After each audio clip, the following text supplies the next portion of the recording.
Bass Reeves knew the mob was coming 6 hours before they arrived. He'd been in Fort Smith long enough to recognize the pattern. White woman makes an accusation, black man gets arrested. Whispers start in the saloons. By nightfall, torches appear. So when they locked 17-year-old Daniel Willis in the jail at 3 p.m., Bass didn't go home. He positioned himself on the jailhouse steps, loaded both pistols, and waited. When 300 men showed up at 9 p.m. with ropes and rage, Bass wasn't surprised. He'd been counting on it. Because Bass Reeves had learned something that most lawmen never understood. You can't reason with a mob. You can't shame them, but you can make them do math. And when Bass looked at that crowd and said, "I've got 12 bullets and perfect aim. Which 12 of you want to die first?" the math suddenly got very simple. September 14th, 1887. Fort Smith, Arkansas was a powder keg waiting for a match. The town sat on the edge of Indian Territory, a place where federal law met frontier justice, where civilized society crashed into wilderness brutality. And on that particular Thursday, the collision was about to get bloody. It started at Crowley's General Store at 1:47 p.m. Daniel Willis, a 17-year-old black kid who worked at the livery stable, was buying supplies when he accidentally bumped into Margaret Crowley, the store owner's wife. The flour sack he was carrying knocked against her shoulder as he turned around. "Excuse me, ma'am," Daniel said immediately, polite, respectful, the way his mother had taught him. Margaret Crowley looked at him like he'd spit in her face. "How dare you touch me?" she hissed. "I didn't mean... I was just..." "Sheriff!" she screamed. "This boy assaulted me!" Daniel's blood went cold. He knew what those words meant. He knew how this ended. In 1887 Arkansas, a white woman's accusation against a black man wasn't a legal matter. It was a death sentence. Sheriff Tom Wilkins arrived within minutes. He was a decent man by the standards of the time, which meant he didn't beat Daniel on the street. He just arrested him quietly and walked him to the jail 2 blocks away. "Boy, you better pray," Wilkins muttered as he locked the cell, "because come nightfall, I can't protect you." Bass Reeves was in the federal marshal's office when he heard the news. He'd just returned from tracking a fugitive through Indian Territory. He was exhausted, covered in trail dust, planning to get a meal and some sleep.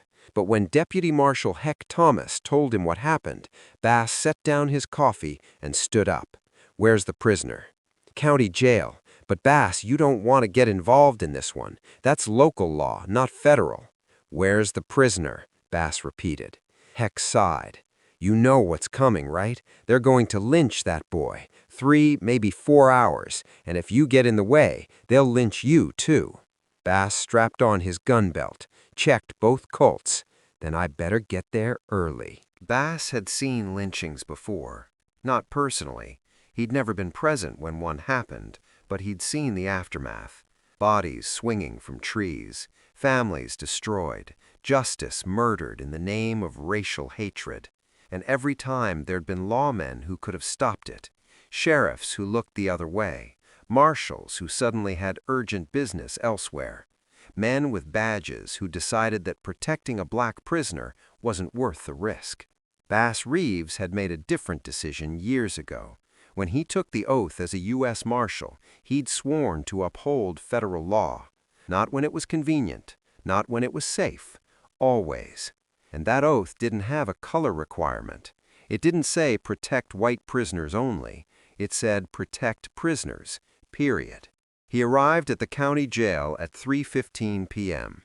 Sheriff Wilkins was pacing in his office. "Marshal Reeves, I'm begging you, don't do this." "Do what?"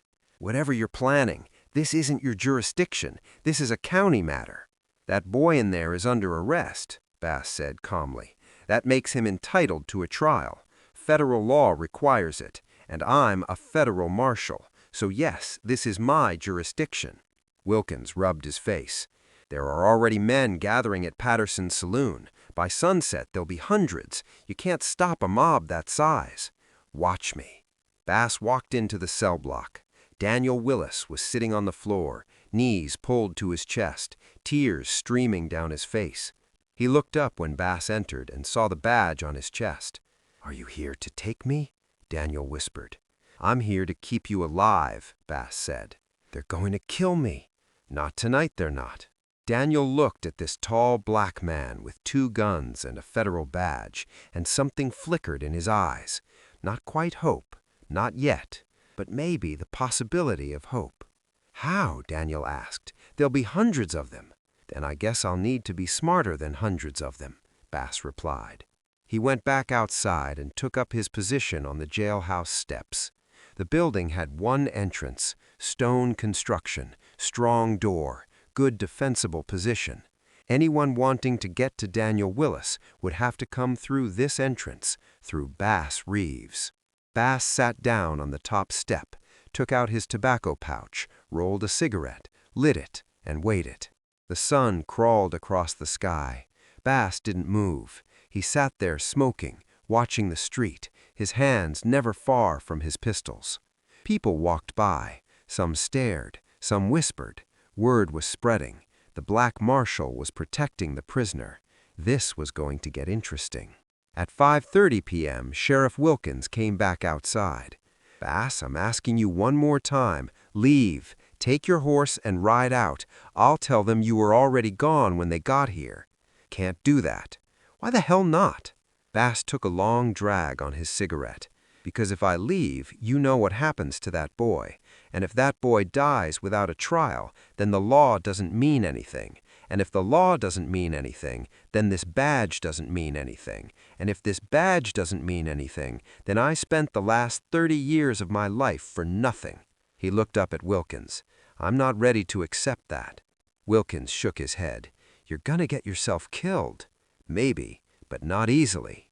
As darkness fell, he could see them gathering, groups of men, 3, 4, 5 at a time, coming from different directions, converging on the courthouse square.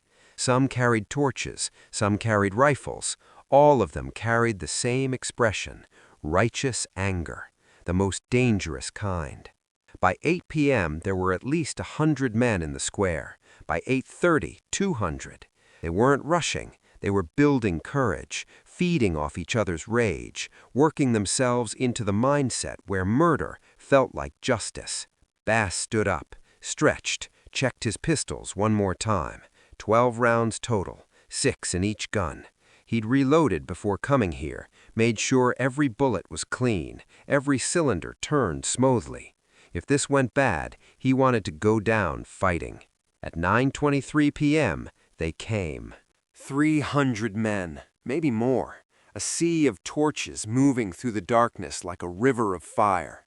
They filled the square, surrounded the jailhouse, and their leader, a big man named Clayton Hobbs, stepped forward. Clayton owned the largest plantation in the county. He employed 70 workers, owned 5,000 acres, and believed that black people existing in the same space as white people was an insult to God's natural order. He'd organized 6 lynchings in the past 3 years. Tonight would be number 7. "Step aside, Marshal," Clayton said. His voice was loud, confident, playing to the crowd. "We're here for the boy." Bass didn't move. "Boy's under federal protection. We don't care about federal law. We got local justice to deliver." "Local justice means a trial. Judge Parker presides tomorrow morning. You can watch." Clayton laughed. The crowd laughed with him. "We're not waiting for no trial. That boy touched a white woman. He dies tonight." Bass took 2 steps forward. The crowd went quiet. There was something in the way he moved. Predatory, controlled, like a wolf deciding whether to attack or wait. "Let me be clear," Bass said, his voice like ice. "First man moves, dies first, and I'm choosing which one." He let that sink in. Let every man in that crowd imagine Bass's guns pointed at him specifically. After that, the next 11 are random. 12 bullets, 12 dead men.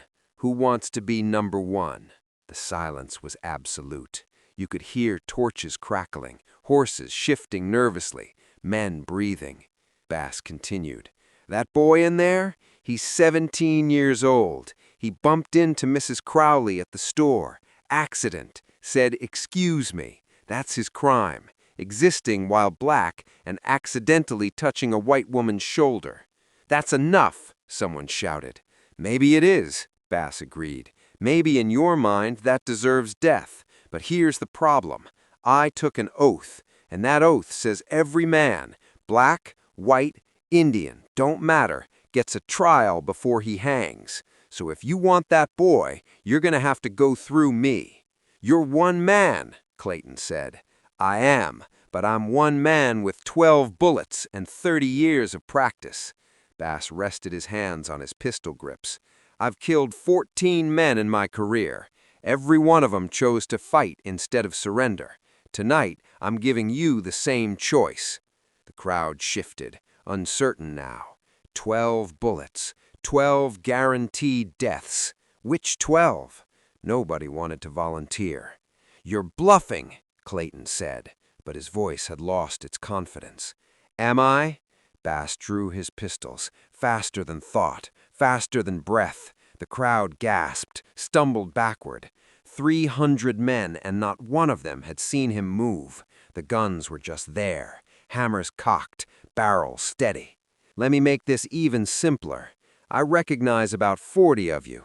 I know your names, I know where you live, I know your families. So even if you kill me tonight, and maybe you will, Judge Parker knows I'm here. He knows what you're planning, and tomorrow morning, federal marshals are going to start knocking on doors, arresting every man who participated in a lynching." He paused, let that sink in. "You'll hang, legal and proper, not from a tree in the dark, from a scaffold at Fort Smith, with your families watching, with your children knowing their daddy died as a murderer." The math was working.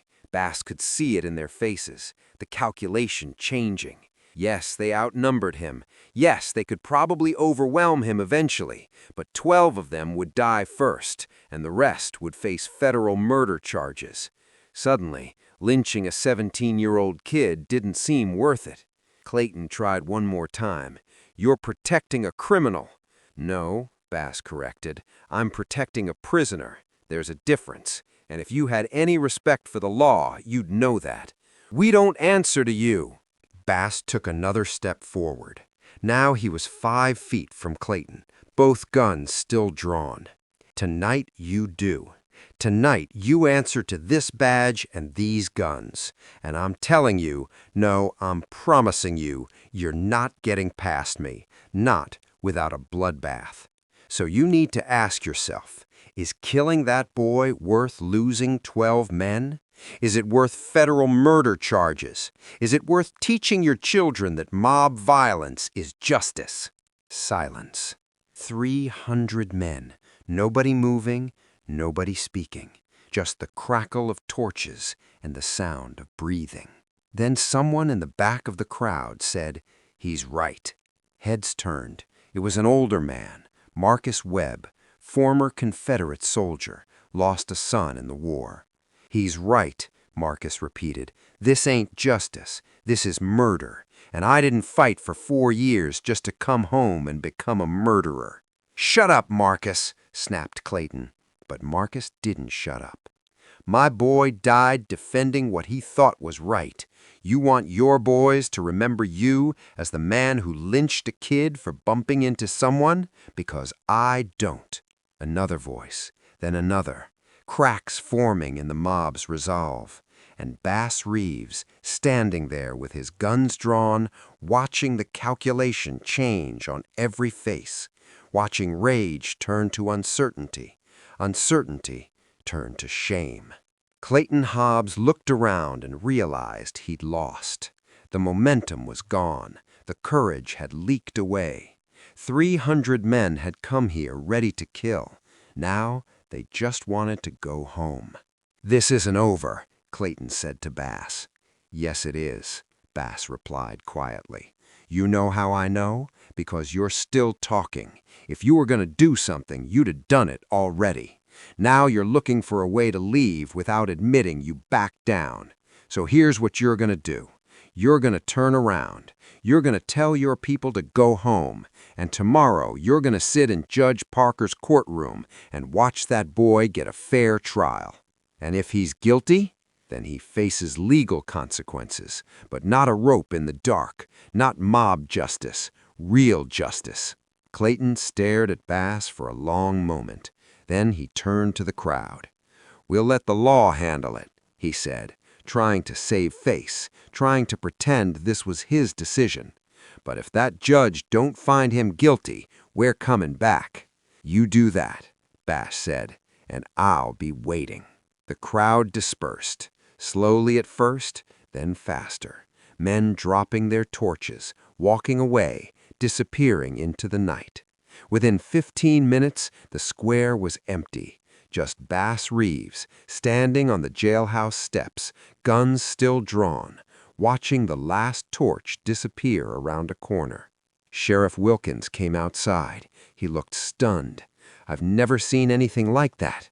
"You see it now," Bass said. He holstered his pistols. "That's what courage looks like. That's what the law looks like when men have the spine to enforce it." Inside the jail, Daniel Willis was crying again, but this time from relief. Bass walked back to his cell. "You saved my life," Daniel whispered. "I did my job," Bass corrected. "Tomorrow you get your trial. Judge Parker's a fair man. You tell the truth, you'll walk free." "What if they come back?" "They won't. They're cowards. Cowards only attack when the odds are safe. Tonight, they learned the odds are never safe when I'm involved." Daniel Willis went to trial the next morning. The charges were dismissed in 4 minutes. Mrs. Crowley admitted under oath that the contact was accidental. Judge Parker told her that wasting the court's time with false accusations could result in charges against her. She apologized. Daniel walked free. Bass Reeves went back to tracking fugitives, back to doing the job he'd been doing for 30 years. Nobody wrote newspaper articles about what happened that night. Nobody gave him medals or parades. Because in 1887, a black man defending another black man from a lynch mob wasn't heroism. It was just a footnote, something that happened and was quickly forgotten. But the people who were there never forgot. The story spread through the black communities of Arkansas and Indian Territory. The night Bass Reeves stood down 300 men. The night he proved that one person with courage could change the math, could turn a certain death into survival. Clayton Hobbs never organized another lynching, maybe because he was scared, maybe because he was ashamed, or maybe because Bass Reeves had taught him a lesson that night. Some men are just more dangerous than others. Bass Reeves served as a U.S. Marshal until 1907, 37 years old when he started, 69 when he retired. He arrested over 3,000 criminals, killed 14 men, and not once, not one single time did a prisoner in his custody get lynched. Because Bass Reeves didn't allow it. Because Bass Reeves understood that the badge he wore meant something, and he was willing to die to prove it. Daniel Willis lived to be 83 years old. He had 5 children, 12 grandchildren. He became a teacher, taught history at a black school in Little Rock. And every year on September 14th, he'd tell his students the same story, about the night a lynch mob came for him, about the marshal who stood between him and death, about the words that saved his life. First man moves, dies first. That wasn't just a threat, it was a promise, and Bass Reeves always kept his promises. If this story moved you, if it made you understand why Bass Reeves is the greatest lawman American history tried to forget, hit that subscribe button right now. We're telling these stories every week, and every one of them proves that courage doesn't have a color, justice doesn't have a price, and one man with principle is worth more than 1,000 men with none. Drop a comment. What would you have done in Bass Reeves's position? And turn on notifications, because next week we're telling the story of how Bass Reeves arrested his own son for murder, and what happened in that courtroom will break your heart and earn your respect at the same time. Bass Reeves, the man who made math deadly, the marshal who turned cowardice into courage. Remember his name.